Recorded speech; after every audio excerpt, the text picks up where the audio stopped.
இன்று தாய் திரு அவையானது புனித இரேனியூஸை நினைவு கூறுகின்றது. இவர் ஆசியா மைனரில் உள்ள சிமிர்னாவில் பிறந்தார். 1ஆம் நூற்றாண்டை சார்ந்தவர். இவர் போலிகார்ப்பின் சீடராக விளங்கினார். போலிகார்ப் புனித யோவானின் சீடராக திகழ்ந்தார். பிரான்சில் உள்ள லயன்ஸ் என்ற இடத்தில் ஆயராக இருந்த போத்தெனூஸ் என்பவரின் கீழ் குருவாக பணியாற்றி வந்தார்.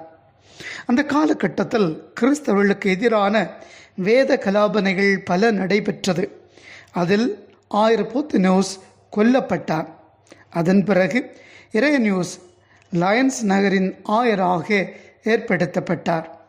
இவர் ஆயராக பல பிரச்சனைகளை சந்தித்தார்.